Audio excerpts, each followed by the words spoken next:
Ayun na mga kababayan, si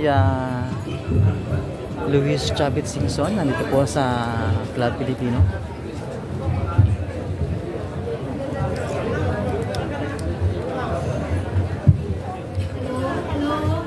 Hello po. Yes, magandang hapon po. Maraming salamat po sa pagdalo. Kung pwedeng sa upuan lang po sana tayo. Habang atin po yung sasabihin ng ating mahal na Gobernador Luis Chavit Singson, maaaring umupo lang po muna tayo lahat. Salamat po.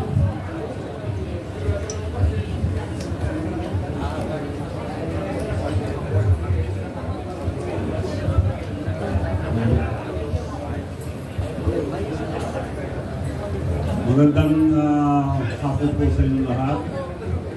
Unang-una, papasalamat po ako sa pagpunta nyo para maliwanagan mga iba-ibang bagay. Dahil pagkaalam natin, marami nang nagprotesta. Ayaw namin ang gulo. Kailangan peaceful lang. Pero para malaman nyo lang muna, so lang pa alam, kung nag-iimbestiga sa Senado at sa Congress, parang paikot-ikot lang tayo eh.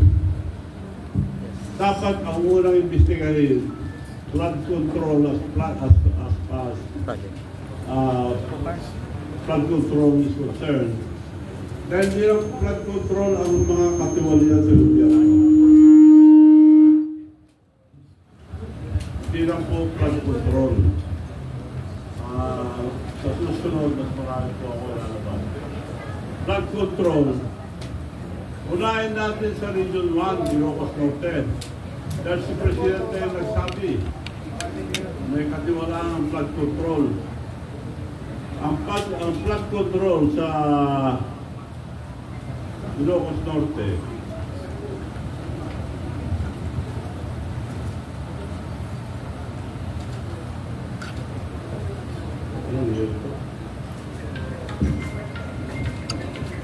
panahon na ni President BBM, 10 billion. At ito kaya pinag-uusapan mga flood control.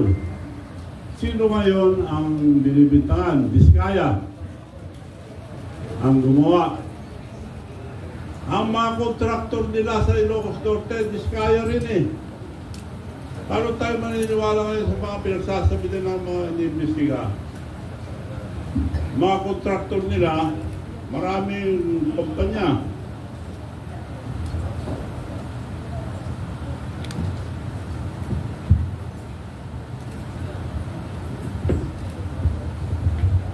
Sa Ilocos Norte lang, St. Matthew General Contractor and Development Corporation, 962 million plus, almost a billion. St. Gerard Construction General Contractor and Development Corporation, 608 million. Alpha and Omega General Contractor and Development Corporation, St. Timothy Construction Corporation. Apat ito sa Ilocos Norte. Paano nila hindi alam ito? Probinsya niya ito. Paano tayo maniniwala ngayon sa kay Presidente? Dapat yung mga inapoy niya na Independent Commission on Infrastructure, mabubuting tao po yun. Kilala ko po si Mayor Magalong. Mabuting tao. Yung pinsan ko yung isa, si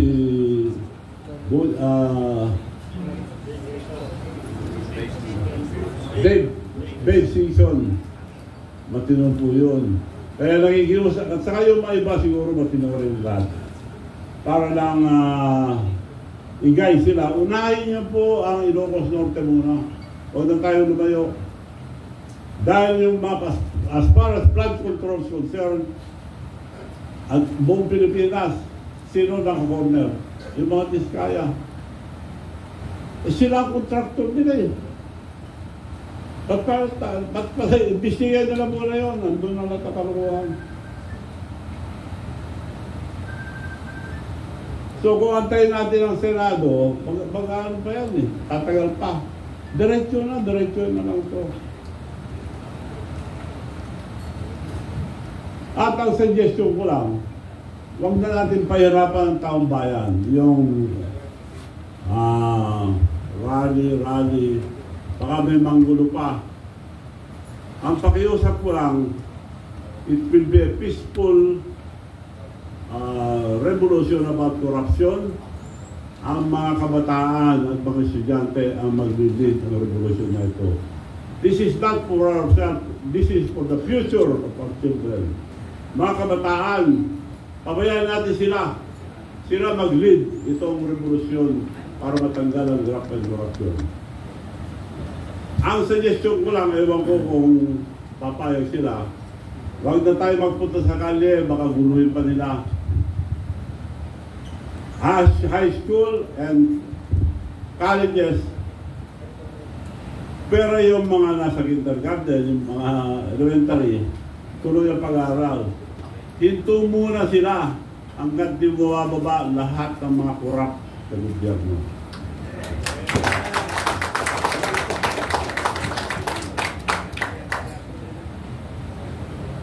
Ngayon, kung ayaw nila mag-resign, sila nagpapahirap sa mga estudyante. Kaya nakikiusap ako sa mga kabataan, mga student leaders, tumayo kayo dahil karapatan nyo to, dahil kinabukasan nyo to. Hindi po para sa amin, tumutulong lang po kami rito sa inyo. Ang mga opisyal naman, mga military and police, generals, mga officials, pabayaan niyo po yung mga anak nyo sumama sa protesta ng korupsyon. Huwag niyo silang pigilin para walang gulo. So yun po ang aking suggestion sa mga kabataan. Huwag na lang sila pumasok muna, magpakasyon muna sila. Kung hindi alis, aaduhin natin yung paalala ko lang, education is very important. Pero anong kinabukasan nila? 17 trillion ng utang ang Pilipinas, uutang pa sila. Saan na pupunta? Sa kanila. Sa korupsyon. So, yun lang po pakiusap ko. Pabayaan natin ang mga kabataan, mga student leaders, sila mag-lead itong revolusyon ng korupsyon. Wag na suggestion ko lang, pwede rin kayo pumunta sa mga rally, pero baka may manggulo, baka mapahama kayo. Ang suggestion ko, walang gulo. Wag na lang kayo pumasok. But, tumayo kayo, karapatan nyo, magprotesta. Dahil sa ang gobyerno natin, wala nang mangyayari. Dahil walang isang salita ang presidente. Walang isang salita yan. Ba't tayo maniniwala? Siya nagsabi, nakakaya kayo. Dapat nakakaya tayo eh. Kasama yung sila Diskaya, sila ang contractor niya eh.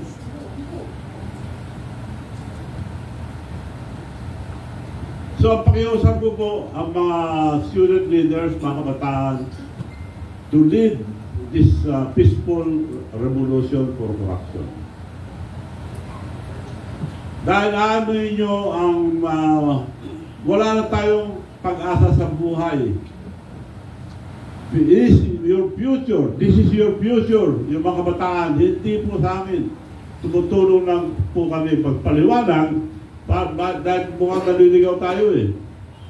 Investigasyon sa Senado, walang nangyayari. Paikot-ikot lang tayo. Yun lang po. Maraming salamat and I'd like to entertain any question. Question, sir.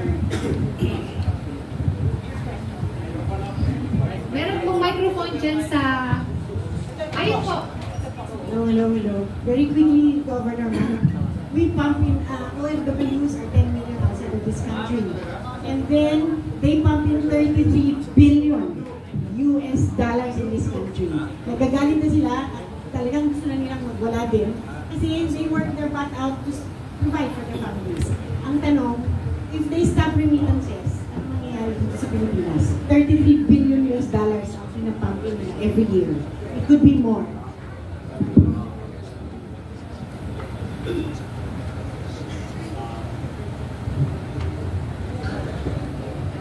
Pwede rin yun, pero hindi na dapat yun para hindi mahirapan yung mga kamag-anak nila rito. Yan pinakamagandang naisip ko, yung wag na lang pumasok. Kung gusto nila ituloy ang mga estudyante, dapat mag-resign lahat ng korap.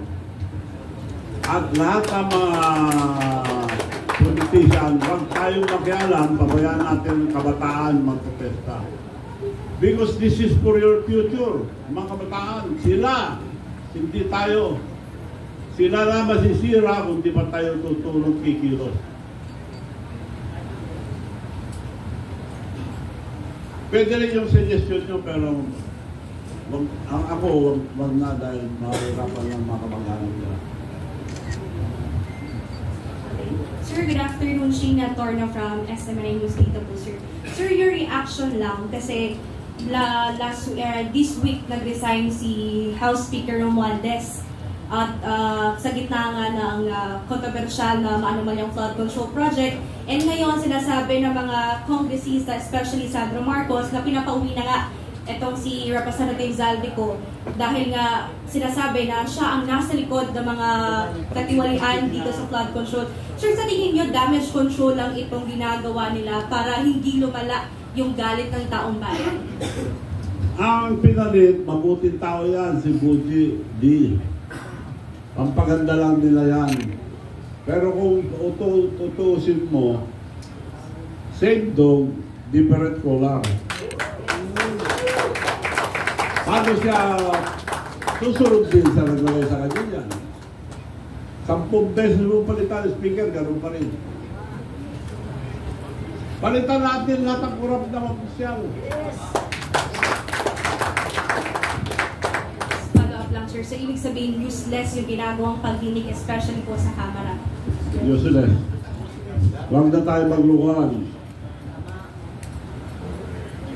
Paikot-ikot lang po tayo. Tracy Cabrera po sa Daily Chronicle. Patilan ko muna po ni Edith Marnihan. Anyway, ang tanong ko po ganito, kasi kausap po si Mayor Magalang kanina umaga.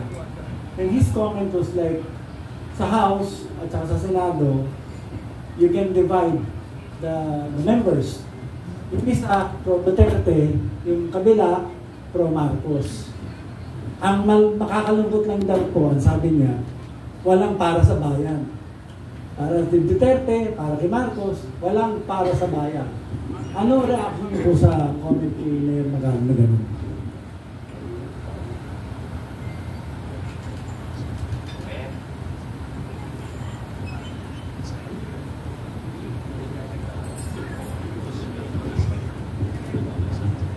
Well, this is the time to cross party line. Sama-sama muna tayo lahat, tanggalin muna natin mga korap. Kasi yung mga ibang nagpupunta dyan, may ambisyon din eh. So pabayaan natin ang mga kabataan muna. That's true, divided dyan dahil may kanya-kanyang grupo.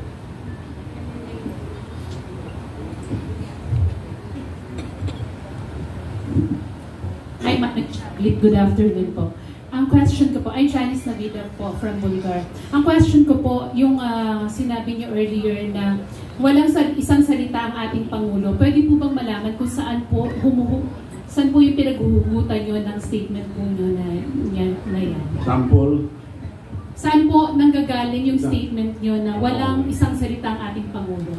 Ayaw ko impeachment, sabi niya.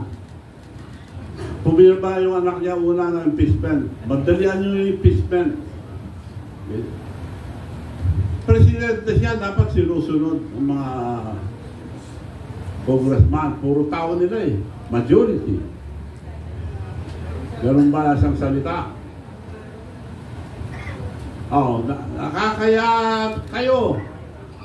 Sila lang may diferensya sa probinsya niya eh. Sino kausap yung mga contractor doon? Sino mga official doon? Ang mayor dati doon, si Mayor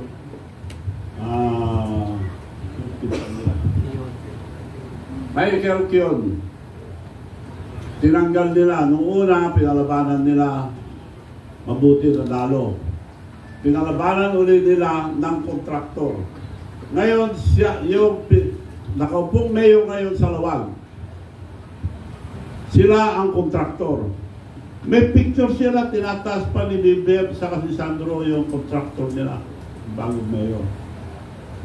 Ito galing sa Rappler to, hindi galing sa akin. Nakataas ang kamay yung kontraktor nila. Ibig nyo sabihin, yung kontraktor lang kikita yan, sila naglagay. At sabi sa akin yung pinsang buo niya, Michael Kion, former mayor, nung ikampanya ko si Marcos sa BBM, Manong, you know the Marcoses, they will just use you. Hindi ako maniwala noon, totoo pala. Kako nga, may Alzheimer pala eh. Nakasimulan na ako din. So, mismo pinsan niya nagsabi, they will just use you, nagpapagod ka lang, sabi ka. Totoo nga. Sumama ako dahil maganda yung plataforma. Pagkakaisa, kailangan sama-sama tayo lahat sa kaunlaran. Ano nangyayari ngayon? Nasaan yung pagsasama? Away ka agad. Ibig sabihin po ba nung panawagan nyo na bumaba ang mga korap ay kasama po ang ating Pangulo? Ikaw nagsabi. Kaya ako tinatanong ba nung sabi, kung ibig sabihin po ba kasama ang ating Pangulo sa panawagan nyo? Katulad po na sinabi na kanina. Sinabi ko na eh. So, hindi po kayo natatakot sa mga binibitiwan yung salita po ngayon? Kung gusto nila, samahan ko sila sa kulungan. Sakripisyo ako. Kung meron sila, inuumpisan nila akong bakbakan. Kung meron sila ang patunay na ako ay corrupt, pakukulong ako. Now, to give you one example, nag-mayor ako sa Narbacan dahil gusto ko lang tanggalin yung mga corrupt doon. One term. Wala kaming palengke, wala kaming bagong munisipyo. All the towns sa Ilocosur, bago ang palengke, bago ang munisipyo nila, except Narbacan. Anong ginawa ko? Nagbigay ako 10 hectares, binibili nila ng 500 million, 5,000 per square meter. 10 hectares, di halaga ng 500 million. Tinatawaran sa akin ng 500 million. Ang worth noon, 800 at that time. Ngayon, 15,000 na per square. Anong ginawa ko? Did I took advantage? No. Hindi ko binenta sa munisipyo. Ngayon, nakatayo ng palengke bago, munisipyo, lahat. Binigay ko lang ng 1.2. Lugi kagad ako ng 380 million. Ang leadership is sacrifice. Hindi panguhurakot.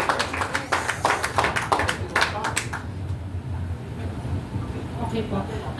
Yung next question ko po, bakit po naisip nyo ng kabataan ng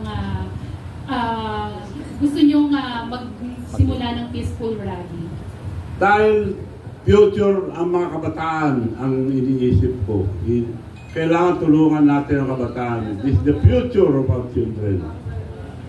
Saan sila pupunta kung puro 17 trillion na utang natin? Umuutang pa tayo, nawawala naman lahat sa mga kurap.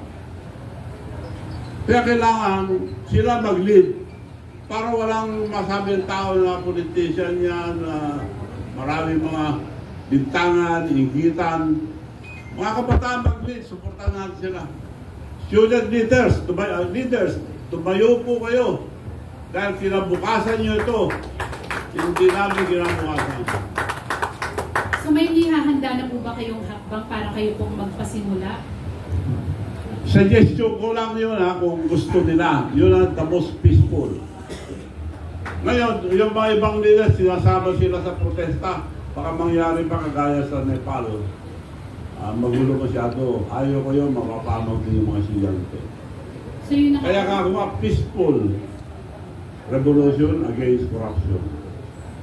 So sa tingin niyo po, paano natin masisiguro na hindi sila magagamit ng any sector para sa pansarili nilang agenda? Kaya nga nakikiusap ko rito, kasabi natin lahat, pabayaan natin ang mga kabataan ngayon ng kumilos. This will be the first time in the Philippines, or I think in the world, na ang kabataan ang mag-lead ang revolution against corruption. Pakita natin sa buong mundo na hindi tayo gaya sa iba na magulo. May namamatay, may nambabasag, may nasisira. Yun lang po ang suggestion ko. Kung okay sa kanila yan, well and good. Okay, maraming salamat po.